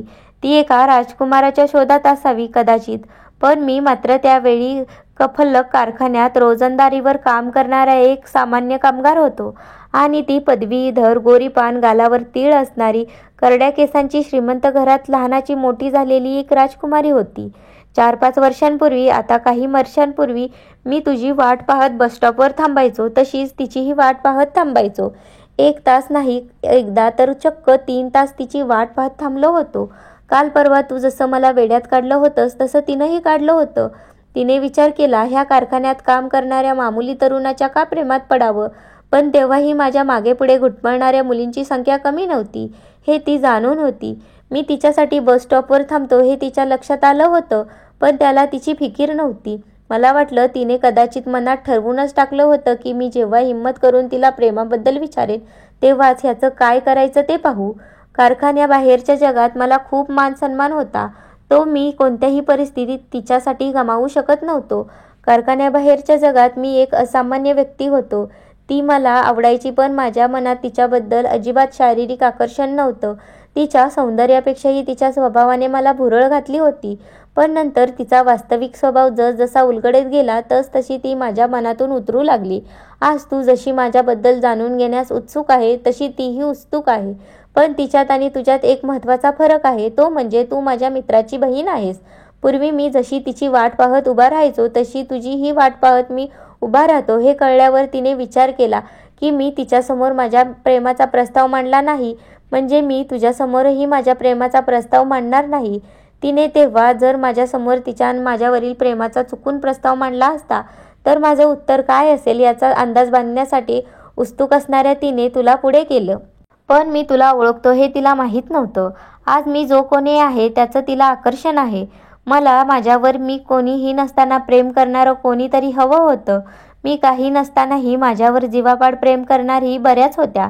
त्यामुळे मी कविता सारखीच्या प्रेमाचा स्वीकार करून तिच्यावर नकळत अन्याय करून त्यांच्या मनावरील प्रेमाचा अपमान नाही करू शकत. कविताने आपला बकरा केला याचा प्रतिभाला भयंकर राग आला होता, पण त्यावेळी प्रतिभाने दुसऱ्या बाजूनेही विचार केला. जे झालं ते बरंच झालं, नाहीतर विजयशी आपली ओळख अशी नव्याने कधीच झाली नसती. त्याबद्दल कविताचे आभार मानायलाच हवेत. अचानक विचार करता करता प्रतिभाची नजर भिंतीवरील घड्याळाकडे गेली. दुपारचे 12 वाजले होते. जेवणाची वेळ झाली होती. ती विजयला म्हणाली, चल विजय, मी निघते, परत येईन कधीतरी तुला भेटायला पुन्हा. त्यावर विजय प्रतिभाला म्हणाला, मी येतो ना तुला सोडायला बसस्टॉपपर्यंत. त्यावर प्रतिभाने गालात मंद स्मित करताच तोही निघाला तिच्यासोबत. त्याच्यासोबत चालताना प्रतिभाला स्वतःचाच अभिमान वाटत होता. हे असं वाटणं आयुष्यात खूप महत्त्वाचं असतं. त्याच्यासोबत चालताना तिची मान ताठ होती. तिच्यावर कसलंच दडपण नव्हतं. चालता चालता प्रतिभाच्या मनात विचार आला, आता 5 मिनिटे चालताना विजयने जशी आपल्याला सोबत दिली तशी सोबत त्याने आपल्याला आयुष्यभर दिली तर. नेहमीसारखी प्रतिभा बसची वाट पाहत बसस्टॉपवर उभी होती. इतक्यात तिची एक सोनल नावाची मैत्रीण त्याच बसस्टॉपवर आली. हात वगैरे मिळवून झाल्यावर तिने सरळ प्रतिभाला प्रश्न केला, तू त्या विजय जाधवला कशी काय ओळखतेस? काल मी पाहिलं तुला त्याच्यासोबत गप्पा मारताना. त्यावर प्रतिभा म्हणाली, तो माझ्या दादाचा मित्र आहे. त्यावर सोनल म्हणाली, असं का? तू त्याचा प्रेम नावाचा कथासंग्रह वाचलास का? काय भन्नाट कथा लिहिल्या आहेत त्याने त्यात. मला तर खूपच आवडल्या. मला की नाही त्या पुस्तकावर त्याची सही घ्यायची होती. मला तर वाटतं त्या कथासंग्रहालयातील 15 कथा त्याने 15 जणींवर लिहिल्या असतील. पुस्तकाच्या सुरुवातीला मनोगत लिहिलंय की कथा काल्पनिक आहेत, पण त्या वाचल्यावर असं अजिबात वाटत नाही. मला खात्री आहे त्या कथा काल्पनिक नसणारेत. तू खात्री करून घे ना, आणि प्लीज या पुस्तकावर माझ्यासाठी त्याची सही घेऊन ठेव. आपण पुन्हा येथेच भेटू तेव्हा मला हे पुस्तक परत दे हा. माझा मोबाईल नंबर तर आहेच ना तुझ्याकडे. म्हणून सोनल निघून गेल्यावर प्रतिभा काही वेळ तिथेच बसस्टॉपवर स्वतःशीच विचार करत उभी राहिली. घरी गेल्यावर तिने तो कथासंग्रह प्रणयच्या हातात देत ती त्याला म्हणाली, घे, हे तुझ्या मित्राचं पुस्तक माझ्या मैत्रिणीकडून घेतलंय वाचायला. ते पुस्तक पाहून प्रणयला खूपच आनंद झाला. प्रतिभाच्या घरातील जवळजवळ सर्वांनीच त्या पुस्तकावरून नजर फिरवली. सर्वांनाच ते पुस्तक खूपच आवडले. सर्वांनी त्या पुस्तकाची तोंड भरून स्तुती केली. प्रतिभाने झोपण्यापूर्वी ते पुस्तक प्रणयकडून वाचायला घेतले. विजयने लिहिलेल्या प्रत्येक कथेतील नायिकेत ती स्वतःला शोधण्याचा प्रयत्न करू लागली. एखादा प्रियकर आपल्या प्रेयसीवर इतकं प्रेम करूच कसा शकतो हेच तिला कळत नव्हतं. कोणावर तरी प्रेम केल्याखेरीज हे असं इतकं सुंदर प्रेमावर लिहिणं केवळ अशक्य. म्हणजे सोनल बोलत होती ते खरं असणार का? तिच्या आयुष्यात पहिल्यांदा तिने कोणतंही पुस्तक संपूर्ण एका दमात वाचलं होतं. प्रेमात हे असंही होऊ शकतं हे तिला नव्यानेच उमगलत होतं. त्याच्याच दुसऱ्या दिवशी ते पुस्तक सोबत घेऊन प्रतिभा विजयच्या कार्यालयात अचानक धडकली. त्यावेळी विजय त्याच्या सहकाऱ्यांबरोबर चर्चा करीत होता. तिला समोरच्या खुर्चीत डोळ्यानेच बसायला सांगून हाताच्या बोटांनी 5 मिनिटे थांबायला सांगितले. चर्चा संपवून त्याचे सहकारी बाहेर गेल्यावर विजयने प्रतिभाला त्याच्या समोरच्या खुर्चीत बसायला सांगितले. खुर्चीत बसताच प्रतिभाने विजयचा कथासंग्रह विजयच्या समोर ठेवत ती त्याला म्हणाली, माझी एक मैत्रीण आहे सोनल मोरे. तिला यावर तुझी सही हवी आहे. त्या पुस्तकावर विजयने सोनल मोरे ही सस्नेह भेट लिहून त्याखाली सही केली आणि सही करून ते पुस्तक पुन्हा प्रतिभाच्या हातात देत तो म्हणाला, तू वाचलंस का हे पुस्तक? त्यावर प्रतिभा किंचित रागाने हो म्हटल्यावर विजयने फोन करून थंडा मागविला. तो येताच प्रतिभाला म्हणाला, थंड घ्या म्हणजे तुमचा राग थोडा थंड होईल. तुला कसं माहीत मला राग आला आहे ते? त्यावर विजय म्हणाला, तुला राग आलाय हे तुझा चेहराच सांगतोय. तुला हे पुस्तक वाचल्यावर राग आला नसता तर मला आश्चर्य वाटलं असतं. आता तुझ्या डोक्यात असंख्य प्रश्नांचं काहूर माजलं असेल. काही प्रश्नांची उत्तरे मिळवण्यासाठी तू बैचेन झाली असशील. घाबरू नकोस. मी तुझ्या सर्वांच्या सर्व प्रश्नांची समाधानकारक उत्तरे देईन. त्यावर प्रतिभा गालातल्या गालात गोड हसली आणि विजयला म्हणाली, सोनलला वाटतं की या पुस्तकातील सर्वच्या सर्व कथा वास्तविक आहेत आणि या कथा लिहिणाऱ्याच्या आयुष्यात या कथांमधील सर्व नायिका येऊन गेलेल्या असल्याची शक्यता नाकारता येत नाही. त्यावर विजय म्हणाला, तुझी मैत्रीण सोनल म्हणाली तशी माझी 10-15 प्रेम प्रकरणे असले तरी तुला काय फरक पडतो? मी तर तुझा फक्त मित्र आहे, प्रियकर नाही ना? त्यावर प्रतिभा म्हणाली, तू जरी माझं प्रेम नाकारलं असलंस तरी मी तुझा तो नाकार अजून स्वीकारलेला नाही. तेव्हा विजय म्हणाला, मी तेव्हा तुला नकार का दिला याचं स्पष्टीकरण मला वाटतं मी तुला दिलंय. त्यावर प्रतिभाने मानेनेच होकार दिला. त्या कथासंग्रहाविषयी प्रतिभाला स्पष्टीकरण देत विजय म्हणाला, हे बघ प्रतिभा, आपल्या सभोवताली वावरणारी माणसे आणि त्यांच्यामध्ये होणारा संवाद आणि त्यांच्या आयुष्यात घडणाऱ्या घटनांमुळे त्यांच्या आयुष्यात त्या घटनेचे उमटणारे पडसाद यांची मिळून कथा होत असते. कोणत्याही कथेचा जन्म तुझ्या माझ्या अगदी रस्त्यावरच्या भिकाऱ्याच्या आयुष्यातही होत असतो. पण ती कथा प्रत्यक्षात आकारता येताना जो पाहतो आणि ती कागदावर उतरतो तो कथा लेखक असतो. प्रत्येक काल्पनिक कथा ही वास्तवाचं प्रतिबिंब असतं. जो कथालेखक कथेतील पात्र स्वतः जगतो तेव्हा त्याची कथा वाचताना वास्तववादी वाटते. मी हे तेच करतो. माझ्या आयुष्यातील सभोवतालच्या व्यक्तींच्या आयुष्यात घडलेले प्रेमप्रसंग, प्रेम प्रकरणे, प्रेमभंग माझ्या कथेचं खाद्य ठरतं. मला सांग, तुझ्या मैत्रिणीच्या म्हणण्याप्रमाणे जर मी खरोखरच इतक्या जणींच्या प्रेमात पडलो असतो तर आतापर्यंत अविवाहित राहिलो असतो का? तुझी वाट पाहत हे ऐकून न ऐकल्यासारखं करत प्रतिभा म्हणाली, काय म्हणालास आत्ता? मी नीट ऐकलं नाही. त्यावर विजय काही नाही म्हटल्यावरही प्रतिभाच्या मनात आनंदाचे लाडू फुटत होते.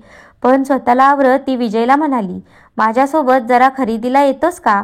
उद्या दादाच्या मुलीचा वाढदिवस आहे, त्याच्यासाठी एक भेट घ्यायची आहे. त्यावर विजय ठीक आहे म्हणताच प्रतिभाला खूप आनंद झाला. त्याने आपल्याला एका सहकार्याला बोलवून त्याच्याकडे ऑफिसच्या गाडीची चावी मागितली. विजयकडे गाडीही आहे याचे प्रतिभाला आश्चर्य वाटले, कारण विजय ती गाडी स्वतः कधीच वापरत नसे. स्वतः बसने प्रवास करीत असे. खरेदी झाल्यावर त्याने गाडीने प्रतिभाला घरापर्यंत सोडले असता प्रतिभा विजयला म्हणाली, घरी बोलावले असते पण दादाला अजून माहीत नाही की मी तुला ओळखते ते. त्यावर विजय गोड हसला. दुसऱ्या दिवशी प्रणयच्या मुलीच्या वाढदिवसाच्या दिवशी विजय अचानक प्रतिभाच्या घरी टपकल्यावर प्रतिभाच्या पायाखालची जमीनच सरकली. विजयला पाहताच प्रणय धावत पुढे गेला आणि त्याने विजयला आपल्या भेटीत भरून घेतलं.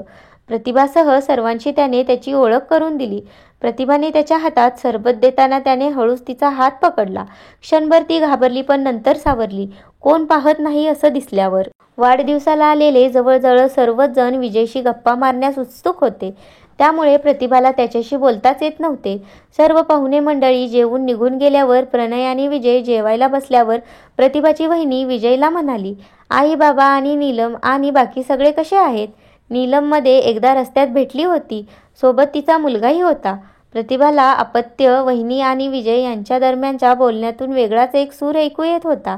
प्रतिभा विजयला कोशिंबीर वाढणार तोच ती प्रतिभाला म्हणाली, त्यात कोशिंबीर नको वाढू, त्याला नाही आवडत, आणि कोबीची भाजीही नको वाढू, भात नावाला वाढ. इतक्या सूचना ऐकल्यावर प्रतिभाच्या लक्षात आले की आपली वहिनी विजयला अगोदरपासूनच ओळखते आणि फक्त ओळखत नाही तर चांगली ओळखते. इतकी चांगली की तिला त्याच्या खाण्यापिण्याचेही सर्व सवयी माहीत आहेत. जेवण वगैरे झाल्यावर प्रणयने विजयला प्रश्न केला, काय मग विजय, लग्न कधी करतोयस? कोणी लेखिका भेटली की नाही? तुझ्या कथेतील सर्व नायिका लग्न करून मोकळ्या झाल्या की काय? त्यावर मनीषा प्रतिभाची वहिनी प्रणयला रागवत म्हणाली, तुम्ही ना काहीही बोलता, तो तसा नाही, मी त्याला तुमच्याहून चांगलं ओळखते. विजय जायला निघताच प्रणय त्याला सोडायला गाडीपर्यंत जाणार होता. या दरम्यान प्रतिभाने त्याच्या हाताच्या खुणेनेच फोन करायला सांगितले होते. ते मनीषाने पाहिले. विजय निघून जातात मनीषाने प्रतिभाला बाजूला घेतले आणि तिला प्रश्न केला, तू विजयला ओळखतेस ना? त्यावर प्रतिभा नाही म्हणताच मनीषा तिला म्हणाली, खोटं बोलू नकोस, मी तू त्याला हाताच्या खुणेने फोन करायला सांगताना पाहिलं. इतक्यात फोन वाजल्यावर प्रतिभाने फोन कानाला लावला आणि करून कट केला आणि मनीषाला ती म्हणाली, हो, मी विजयला ओळखते आणि माझं त्याच्यावर प्रेम आहे. ते ऐकल्यावर मनीषा प्रतिभाला मिठी मारत म्हणाली, तुला मानलं पाहिजे, शेवटी तू पाषाणालाही पाझर फोडलास, माझ्या दादाला प्रेमात पाडलंस. आज मला खूप आनंद झाला आहे, इतका की मी शब्दात व्यक्त करू शकत नाही. आता मी माझ्या हक्काच्या घरात पाऊल ठेवू शकते. त्यावर प्रतिभा चक्रावून मनीषाला म्हणाली, हे काय चाललंय वहिनी? मला समजलंय, अशा भाषेत काही सांगशील का प्लीज? त्यावर स्वतःला सावरत मनीषा प्रतिभाला म्हणाली, विजय माझा चुलत भाऊ आहे. आम्ही लहानाचे मोठे एकत्रच झालो. माझ्याकडून त्याच्या खूप अपेक्षा होत्या, पण मी तुझ्या दादाच्या प्रेमात पडले आणि तो माझ्यापासून दुरावला. आमच्यात कडाक्याचं भांडण झालं. रागाच्या भरात मी त्याला म्हणाले, आता तू जेव्हा कोणाच्या तरी प्रेमात पडून लग्न करशील आणि मला स्वतःहून आपल्या घरी बोलवशील, तेव्हाच मी आपल्या घरी पाऊल ठेवीन. पण त्यावेळी मला माहीत नव्हतं की प्रणय विजयचा जिवलग मित्र आहे ते. आम्ही कोर्टात जाऊन लग्न केलं. आमच्या लग्नालाही तो आला नव्हता. त्यानंतर आम्ही सतत एकमेकांना टाळतच राहिलो. त्याच्याबद्दल मी प्रणयलाही कधीच काही सांगितलं नाही. इतक्यात तिथे प्रणय आल्यावर दोघींच्याही डोळ्यातील अश्रू पाहून विजय म्हणाला, आज ननंद आणि वहिनीचं प्रेम इतकं ओतू का जातंय?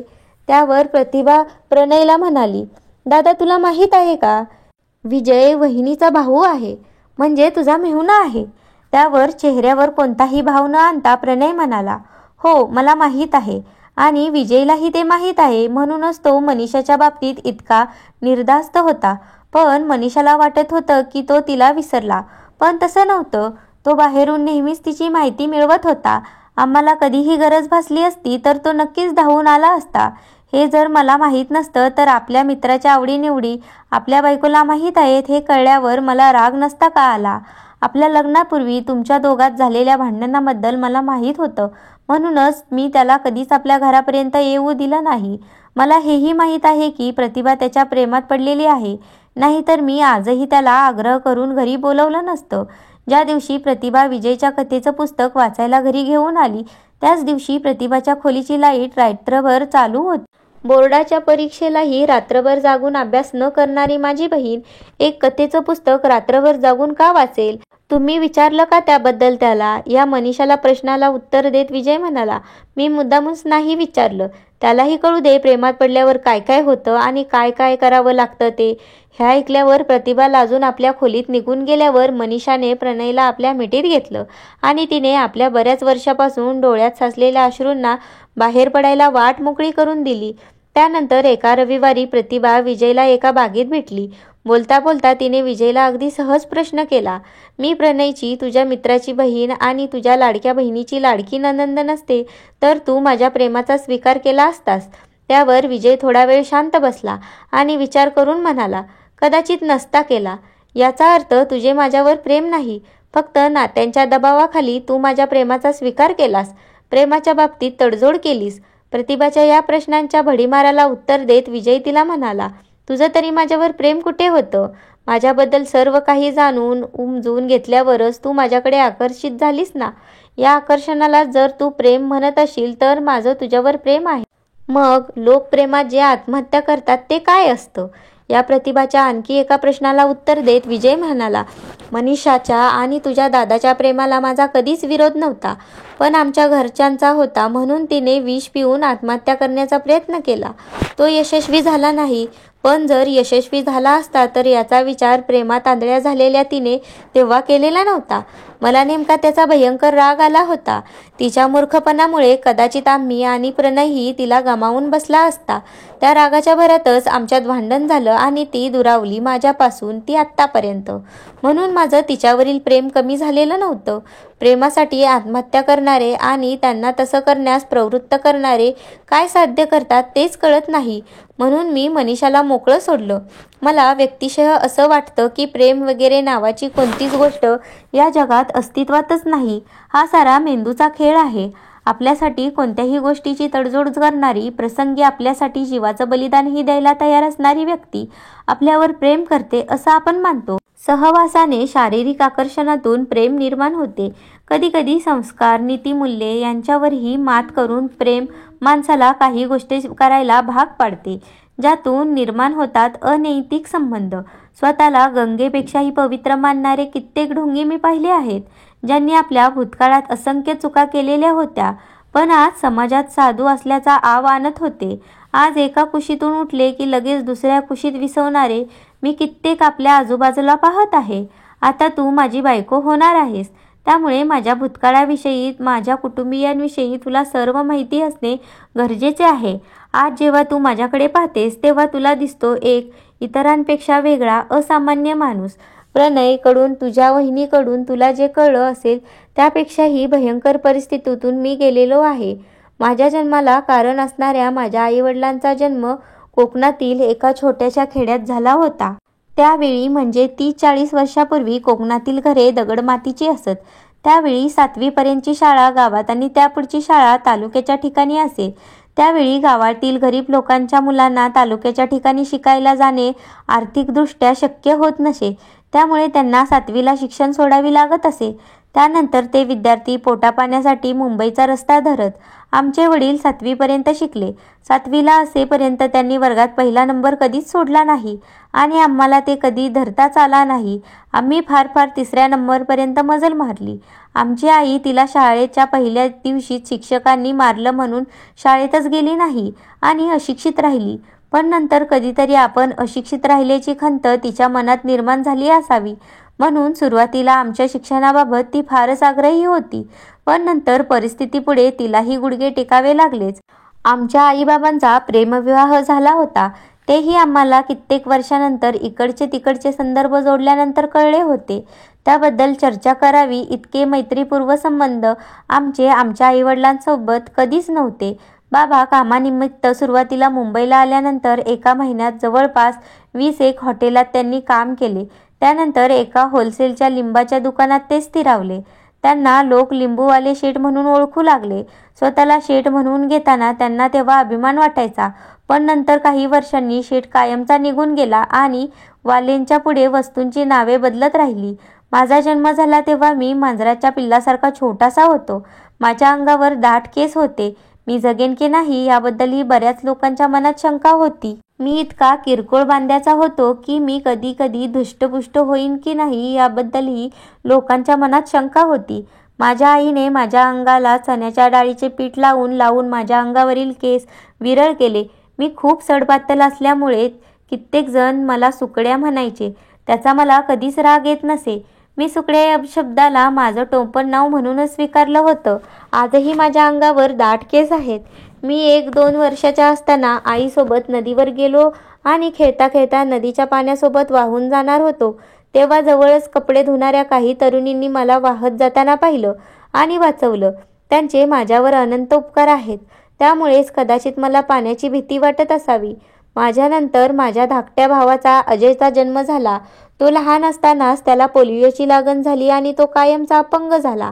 आमच्या आईचं आणि आमच्या आजीचं पटत नसल्याकारणाने बाबा आम्हा सर्वांना मुंबईला घेऊन आले ते कायमचेच. त्यानंतरही मी पहिलीला असताना गावी राहायला गेलो होतो, पण 1च महिन्यात पुन्हा मुंबईला आलो होतो. त्यानंतर निदान मी तरी पूर्णपणे मुंबईकर झालो. त्यानंतर मी गावचा रस्ता विसरलो तो कायमचाच. त्यानंतर माझ्या धाकट्या भावाचा महेशचा आणि धाकट्या बहिणीचा नीलमचा जन्म झाला. आमच्या बहिणीचा जन्म हा अपघात नव्हता, तर आमच्या घरात एकही मुलगी नव्हती आणि आमच्या बाबांना एक मुलगी हवी होती. मुलगा मुलगी भेद न मागण्याची परंपरा आमच्या घरात तेव्हाच सुरू झाली होती. आमच्या लहानपणी आमच्या बाबांकडे पैशाची काही कमी नव्हती. त्यामुळे आम्ही सर्व भावंडांनी खाजगी शाळेत प्रवेश घेतला होता. मी 7वीला गेलो आणि आमच्या कुटुंबाचे ग्रह फिरले. बाबांचा लिंबाचा व्यवसाय बंद केला. डोक्यावर कर्जांचा डोंगर वाढत गेला आणि त्यात भर म्हणून त्यांचे दारूचे व्यसन बळावले आणि आमच्या वाढत्या वयाबरोबर वाढत्या गरजा. त्यानंतरच्या 4 वर्षात आम्ही जे भोगलं त्याला खरोखरच भोग म्हणता येतील. त्या 4 वर्षात आम्हा भावंडांना एकही नवीन पोशाख विकत घेता आला नाही. छोटी मोठी कामे करून आम्ही भावंडांनी आमच्या शिक्षणाचा खर्च भागवण्याचा प्रयत्न केला. 1 किलो तांदूळ विकत आणून तो भात फक्त तिखट मसाला आणि मिठात मिसळून खाल्ला. भात असेल तर चपाती नाही, चपाती असेल तर भाजी नाही आणि भाजी असेल तर डाळ नाही. अशा परिस्थितीत 4 वर्ष काढली, पण कधीही पैशाची कोणाकडे हात पसरले नाहीत. आमच्या त्या परिस्थितीचा फायदा घेणारे, आमच्या त्या परिस्थितीमुळे आमचा अपमान करणारेही बरीच भेटले, पण माझा अपमान करणाऱ्या एकालाही मी माफ केले नाही. कोणासमोर हात पसरणं आमच्या आईच्या आणि आमच्याही स्वभावातच नव्हतं. आमचा जन्मच जणू लोकांना देण्यासाठी झाला होता. त्याचा प्रत्यय मला आजही येतो. माझ्याकडे काही नसतानाही माझ्याकडे काहीतरी मागण्यासाठी लोकांचे हात पसरलेले असतात. कधीही घराबाहेर न पडलेली माझी आई आमच्या कुटुंबाची विस्कटलेली आर्थिक स्थिती सावरण्यासाठी घराबाहेर पडली. एका कारखान्यात नोकरी करू लागली. त्यानंतर आम्हाला थोडं बळ मिळालं. त्यानंतर मीही शिक्षण अर्धवट सोडून नोकरीला राहिलो आणि आमच्या कुटुंबाची आर्थिक स्थिती झपाट्याने सुधरू लागली. नीलम आणि मनीषा जाणत्या होईपर्यंत आमच्या कुटुंबाची आर्थिक स्थिती पूर्णपणे बदललेली होती. त्यामुळे आमच्या गरिबीची झळ त्यांना कधीच पोचली नाही. त्या 4 वर्षात मी माझ्या बाबासोबत गाडीवर कांदे, बटाटे, नारळ विकले, बुर्जीपाव विकला आणि काय काय विकलं आता आठवतही नाही. त्यावेळी आमच्या शाळेतील कोणी पाहिलं तर काय वाटायचं हे मी शब्दातही व्यक्त करू शकत नाही. पण कालांतराने मी त्याचा स्वीकार केला आणि स्वतःला या सर्व गोष्टींना सामोरे जाण्यास सज्ज केलं. आज मला मळकटलेले कपडे घालून अख्खी मुंबई फिरायला सांगितली तरी मी फिरेन. आज मी कितीही महागातले कपडे घातले तरी त्यांना जपण्यासाठी मी प्रयत्नशील नसतो. आजही मला हाताला लागतील ते कपडे मी अंगावर चढवतो. आपली आर्थिक स्थिती सुधारावी म्हणून नोकरी करीत असतानाही आमची आई आमच्यांवर चांगले संस्कार करायला विसरली नाही. आमचे बाबा दारू प्यायचे, पण आमच्यासमोर कधीच प्यायचे नाहीत आणि आम्हाला कधीही दारू विकतही आणायला सांगत नसत. त्यांचं व्यसन हे मानसिक त्रासातून बळावलं होतं. पुढे बाबांना कोणी महापुरुष भेटला की त्यांना साक्षात्कार झाला. त्यांनी दारू प्यायची सोडली. आईनेही माझ्या भावंडांच्या खाण्यापिण्याची होणारी आबाळ पाहून नोकरी सोडली. मी आणि काही वर्षातच मी माझ्या भावंडाच्या साथीने आमच्या कुटुंबाची आर्थिक स्थिती बऱ्यापैकी सुधारली. मला अजयला पदवीधर करून त्याला त्याच्या स्वतःच्या पायावर उभं करायचं होतं. महेशने आपला मार्ग स्वतःच निवडला होता. त्याचा प्रवास पैशाच्या दिशेने योग्य प्रकारे सुरू होता. बाबा बऱ्यापैकी कमावू लागले होते. आता आमच्याकडे पैशाची कमी नव्हती. पण या सगळ्यात आमच्या कुटुंबातील लोकांचा एकमेकांशी मोकळा संवाद कधीच झालाच नव्हता. सारेच आपापल्या मार्गावर चालत होते. नीलमला ती शिकेल तेवढं शिकवण्याचं माझं स्वप्न होतं, पण ते स्वप्न तिने प्रेमविवाह करून धुळीला मिळवलं. मनीषाच्या बाबतीत केलेली चूक आम्ही तिच्या बाबतीत केली नाही. तिच्या योग्य पद्धतीने धूमधडाक्यात लग्न लावून दिलं. महेशच आमच्याच नात्यातील एका मुलीसोबत प्रेम करत होतं, म्हणून त्यांना मीही लग्नाचा मार्ग मोकळा करून दिला. मला खरं म्हणजे लग्नात फारसा रसच नव्हता आणि आजही नाही. मी लग्न करीत नसल्यामुळे लोक आपापल्या परीने विचार करीत असतात. उदाहरणार्थ, मी लग्न का करीत नाही? माझ्या आयुष्यात मला आवडावी अशी मुलगी कधीच आली नाही का? मला लग्नच करायचं नाही का? नाही तर का? मी षड तर नाही ना? इथपर्यंत सारेच प्रश्न तूही मला विचारायला हवे होतेस. त्यावर प्रतिभा हसून म्हणाली, या सर्व प्रश्नांची उत्तरे मला तुझ्या साहित्यात मिळालेत. तू काहीही म्हणालास तरी सोनलला जे वाटत होतं त्यात तथ्य होतं. मला पूर्ण खात्री आहे तुझ्या प्रत्येक कथेतील नायिका कधी ना कधी तुझ्या आयुष्यात काही काळासाठी का होईना डोकावून गेलेली आहे. तिला देण्यासाठी तुझ्याकडे वेळ नव्हता म्हणून, अथवा त्यावेळी तिच्यापेक्षाही अधिक महत्त्वाचं आणखी काहीतरी तुला खुणवत होतं म्हणून. असामान्य व्यक्ती होणं हे तुझं स्वप्न होतं. तुझा जन्मच त्यासाठी झाला आहे याची तुला खात्री होती. तू तुझ्या आयुष्यातील प्रत्येक पाऊल विचार करूनच टाकलंस. तुझ्या कथेतील नायकांनी नायकांसमोर त्याचं प्रेम व्यक्त करताच नायकाने त्यांच्या प्रेमाचा स्वीकार केल्याचं लिहून तू तुझ्या कथेचा शेवट केलास. पण वास्तवात तू मात्र त्या सर्वजणींचा अपेक्षाभंग केलास. त्यापैकी एकीचीही तुझ्यासमोर तिच्या प्रेमाचा प्रस्ताव मांडण्याची हिंमत झाली नाही. तुझ्यात असं काय आहे ज्यामुळे लोक तुझ्याशी बोलताना घाबरतात, हे कोडं मला आजही उलगडत नाही. त्या सर्वजणी तुझ्यासमोर प्रेमाचा प्रस्ताव मांडून तुझ्यापासून कायमचं दूर जाण्यापेक्षा दुसरा जोडीदार निवडून कायम तुझ्या मनाजवळ राहण्याचा मार्ग स्वीकारला. कदाचित तू त्यांच्या हृदयात अढळ स्थान निर्माण केलं होतंस. त्यापैकी कोणाचाही गैरफायदा घेणं तुला शक्य होतं, पण तू तसं केलं नाहीस. उलट त्या सर्वजणींना निस्वार्थीपणे मदतच करत राहिलास. लग्न करून लोक फक्त शरीराने एकत्र येतात, तू त्यांच्याशी मनाने जोडला गेलेला होतास. तुझ्या काही दिवसांच्या सहवासाने तू मला हवासा वाटत असावास तर तुझ्यासोबत कित्येक वर्षे घालवलेल्या तुझ्या प्रेमात पडल्या नसत्या तर मला नवल वाटलं असतं. तुझा जन्म नक्की कोणत्या कार्यासाठी झालाय हे तुला माहीत आहे म्हणून तू भरकटत नाहीस, आपल्या विचारांपासून विचलित होत नाहीस. तू माझ्या प्रेमाचा स्वीकार केलास ते मी तुझ्या मित्राची बहीण आहे म्हणून नाही, तर मी तुझ्या ध्येयापर्यंत पोहोचवण्याची शिडी आहे म्हणून. तू इतकी वर्ष त्या शिडीच्या शोधात होतास. आज तुझा तो शोध संपलाय कदाचित. विजय गालात मंद स्मित करत तिच्यासह बगीच्याच्या बाहेर पडला. एके दिवशी प्रतिभा भेटायला येणार म्हणून विजय एकटाच त्यांच्या कार्यालयात विचार करीत बसला होता. विचार करता करता तो त्याच्या भूतकाळात डोकावू लागला. आपल्या खडतर आयुष्यातही आनंदाचे विनोदाचे क्षणही बरेच आले होते. आपलं आयुष्य अगदीच वाया गेलं असंही म्हणता येणार नाही. शाळेत वनिताला कबड्डी खेळताना पाहायला किती मजा यायची. सर्वांना वाटायचं माझा आणि तिचा 36चा आकडा आहे, कारण त्यावेळी आम्ही तिसरीत असताना कांबळेबाईंनी वनिताला मारल्यावर ती खूप रडली. पण शाळा सुटल्यानंतर जे झालं ते कोणालाच माहीत नव्हतं. त्या दिवशी शाळा सुटल्यावर वनिताच्या आणि माझ्या आईची भेट झाली. त्या दोघींच्या बऱ्यापैकी ओळख निघाल्यावर त्या दोघींनी आम्हा दोघांना पुन्हा न भांडण्याचा सल्ला दिला. तो आम्ही कायम पाळला. तिच्या मनात माझ्याविषयी काय होतं नव्हतं मला माहीत नाही, पण ती मला आवडायची. आज तिची लग्न होऊन तिला 2 पोरं झाली तरी ती आवडते. तिची आठवण आजही मला उल्हासित करते. माझ्या आयुष्यातील पहिली मुलगी होती जिच्या मी प्रेमात पडलो होतो, जिच्यावर लिहिलेली माझी पहिलीच कविता एका वर्तमानपत्रात प्रकाशित झाली आणि माझ्या कविता लेखनाला सुरुवात झाली. माझ्या लेखनाची सुरुवातच मी तिच्या नावाने केली असं म्हणायला काही हरकत नाही.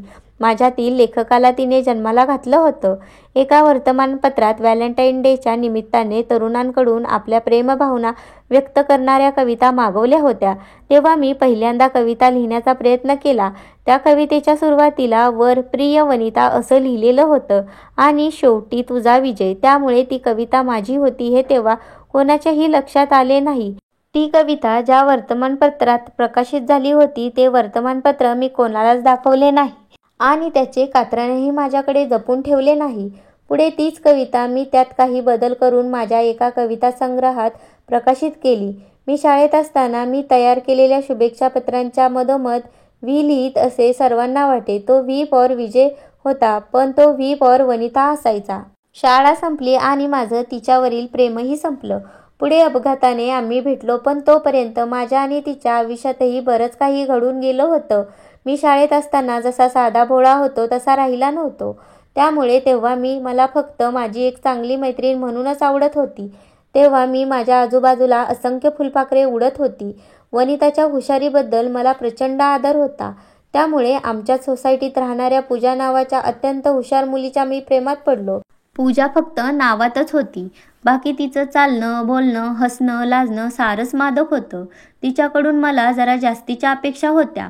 मला वाटत होतं की तिच्या आयुष्यात एक असामान्य व्यक्ती होईल म्हणून तिच्या भविष्याचं ओझं वाहत मी माझं तिच्यावरील प्रेम तिच्यासमोर व्यक्त करणं टाळत होतो.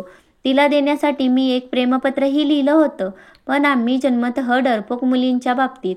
म्हणून शेपूट आत घेऊन बसलो आणि मग तेच प्रेमपत्र पुढे एका कथेत वापरलं.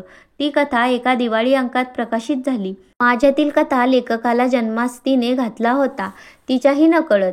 त्या पूजाचा चेहरा पाहता यावा म्हणून आमच्या घरापासून 10-15 मिनिटावर असणाऱ्या विहिरीवर घरात पाण्याने भरलेले हंडे रिकामे करून आम्ही भरायला घेऊन जायचो. घराजवळील जंगलात एका ओढ्यावर ती कपडे धुवायला जायची. म्हणून पावसाळ्यात दर रविवारी आम्ही ती आमच्या घरातील चादरी धुवायला त्या ओढ्यावर घेऊन जायचो. त्या ओढ्यावर काही महिला आंघोळही करायच्या. त्यामुळे राम तेरी गंगा मैलीचा सीन आम्हाला समोर पाहायला मिळायचा. पण तो पाहण्यातही आम्हाला तेव्हा रस नव्हता. आम्हाला रस होता तो कपड्यांना साबण लावता, आपल्या चेहऱ्यावर येणारे केस हळूच हाताने वर केल्यावर दिसणारा तिचा गुलाबी चेहरा पाहण्यात. जर पूजाचा नुसता मधुर आवाज जरी कानावर पडला तरी माझं मन तेव्हा प्रसन्न व्हायचं. आमच्यासोबत तिच्यासाठी बरेच जण धावले. आमची यशस्वी होण्याची शक्यता जरा जास्त होती, पण आम्हाला तिच्याकडून जे अपेक्षित होतं त्या अपेक्षांना तिने पायपदळीत उडवलं.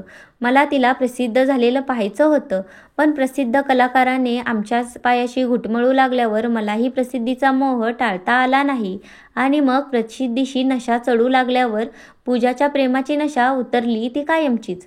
आमच्या गरिबीच्या काळात माझ्या प्रेमात पडलेली ती अनिशा, माझ्या घरापर्यंत पोहोचलेली ती माझी पहिली मैत्रीण होती. नाहीतर वनिताही माझ्या घरात कधीच आली नव्हती.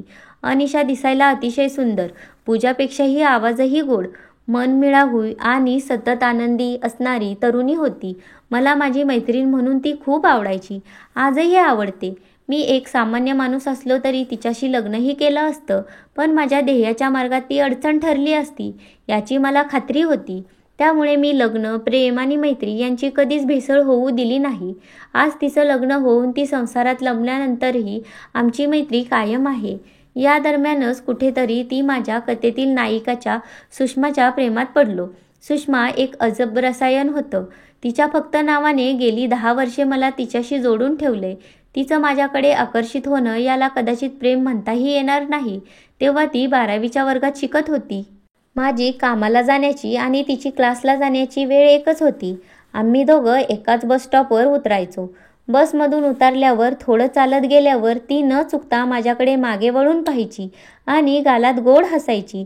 तिचं हसणं नव्हे तर ती हसल्यावर तिच्या गालाला पडणाऱ्या खळ्या मला खूप आवडायच्या. या दरम्यान तिच्या आणि माझ्या आयुष्यात एक घटना घडली, ज्या घटनेमुळे आम्ही दुरावलो. त्या घटनेवर मी एक कथा लिहिली.